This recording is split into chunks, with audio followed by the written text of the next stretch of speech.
কারণ আমি খুব বেশি বয়সে বিয়ে করিনি, আমি এখন নানা হয়েছি, আপনারা অনেকে জানেন। আমার এই বয়সে আমি নানা হয়েছি, এটা অনেকে শুনলে আসমান থেকে নাজিল হওয়ার উপক্রম হয় যে কিভাবে সম্ভব। তো আমি বলি, আমি আমার সংসার জীবন গোছানো শেষ, আমি এবং আমার মিসেস সহ বাকি জীবন আরামের সাথে দেশ বিদেশ যদি ঘুরেও বেড়াই, আল্লাহ বিল্লাহ করে বাকি জীবন কাটিয়ে দিই, আমার কোনো টেনশন নাই, কারণ আমার সংসারের সব সেট আপ করা শেষ। সে সমস্ত মানুষদেরকে দেখে আমার করুণা হয়, মায়া হয়, যারা আর্লি ম্যারেজকে দোষণীয় মনে করে, তারা অনেক বেশি দেরি করে তথাকথিত নিজের পায়ে দাঁড়ানোর কথা বলে 30-35 পার হওয়ার পর বিবাহ শাদী করেন। এই মানুষগুলো তাদের ছেলে মেয়ে হইতে হইতে, প্রথম তো আবার ছেলে মেয়ে নেওয়া যাবে না, একটা লম্বা সময় এনজয় করতে হবে, 40-এর পর হয়ে যায় ছেলে মেয়ে হতে হতে। এরপর এই ছেলে পড়ালেখা করে গ্রাজুয়েশন করতে করতে 55-60 চুই হয়ে যায়, ততক্ষণে সংসারের ঘানি টানতে থাকে। আল্লাহ না করুন ছেলেটা যদি অমানুষ হয়, এই বেচারা বৃদ্ধ বয়সে আর যাওয়ার কোনো উপায় নাই। আবার সন্তান তো একটা বা দুইটা বেশি নেওয়া যাবে না, তাহলে তার দুঃখের কোনো শেষ আছে?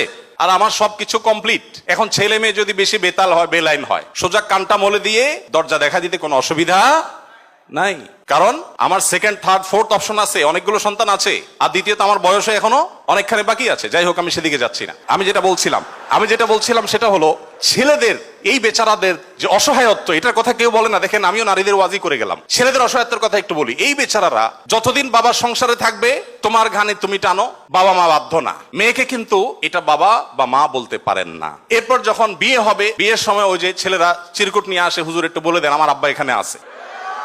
আমি পল্টনে একটা হোটেলের উদ্বোধনী দিনে আমার এক বন্ধু মানুষ সেখানে গেছিলাম, এক ছেলে তার বাবাকে ধরে আমার কাছে নিয়ে আসছে, এসে বলছে, হুজুর আপনার অনেক ওয়াজ শুনছি, আজকে আমার বাপরে হাতের কাছে পাইছি, আমাকে বিয়ে দেন। আমি বহু বলছি, আজকে আপনি হাতে নাতে বলেন। আমি নিজের লজ্জা লাল হয়ে গেলাম, যে ছেলে কি বেহায়ার মতো কথা। যাই হোক, তো এই বেচারারা বিয়ে করতে যাবে, বাপ বলে যে কি করো তুমি, বিয়ে করবে মানে টাকা কামাই করো। মেয়েদের বিয়ের সময় কি বাবা মা এটা বলে তুমি কয় টাকা কামাই করছো তোমার বিয়ে দিব?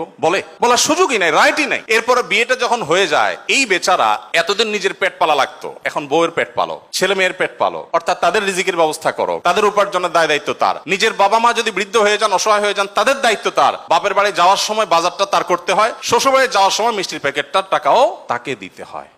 শতভাগ খরচ ছেলের, শতভাগ খরচ কার? ছেলের। আর বাপের সম্পদে পাবে হলো 2 টাকা 2 আনা, আর মেয়ে পাবে 1 টাকা। তার অন্যের খরচ তো দূরের কথা, নিজের খরচই তার উপরে বর্তায় না। ইসলাম কি তাকে কম দিয়েছে না বেশি দিয়েছে? একজনকে 2 টাকা দিয়ে বাজারে পাঠিয়ে বিরাট বড় ফর্দ দেখাই দিয়েছেন, এতগুলো সব তোমাকে আনতে হবে। আরেকজনকে 1 টাকা দিয়ে বললেন যে তুমি শুধুমাত্র এই টাকা দিয়া যা খুশি তা করতে পারো। তাহলে এই 1 টাকা যাকে দেওয়া হয়েছে, তার অধিকার কি কম দেওয়া হয়েছে না বেশি দেওয়া হয়েছে? আল্লাহর সাথে পাল্লা দিলে গোল্লা যাওয়া ছাড়া কোনো উপায় থাকে না। যারা নিজের বিবেক দিয়ে আল্লাহ সুবহানাহু ওয়া তাআলার বিচারকে, বিশ্লেষণকে বিচার করতে চায়, তারা আল্লাহর উপরে ওই যে খোদার উপরে খোদাগিরি বলে, যে সে মূর্খতা ছাড়া আর কিছুই করছে না। আমি শ্রদ্ধা রেখে তাদের প্রতি এটা বলতে বাধ্য হলাম। যাই হোক, আমি যেটা বলছিলাম যে নবী সাল্লাল্লাহু আলাইহি ওয়াসাল্লাম মেয়েদের সম্পর্কে এত কথা বলেছেন, দেখুন যে মা হিসাবে মেয়েদের মর্যাদা এত বেশি। ইমাম মালিক রাহমাতুল্লাহ আলাইহি একটি চমৎকার কথা বলেছেন। তিনি বলেছেন যে আল আম্বিয়াউ আবুল বানাত। আপনারা অবাক হবেন, যত নবী রাসূল পৃথিবীতে এসেছেন, বেশিরভাগ নবী রাসূলদেরকে আল্লাহ তাআলা ছেলে সন্তান না দিয়ে মেয়ে সন্তান দিয়েছেন। যাই হোক, মেয়েদের ব্যাপারে কথা বেশি হয়ে যাচ্ছে, একপেশে হয়ে যাচ্ছে। আমরা একটু অন্য কোন অপশনে চলে যাই।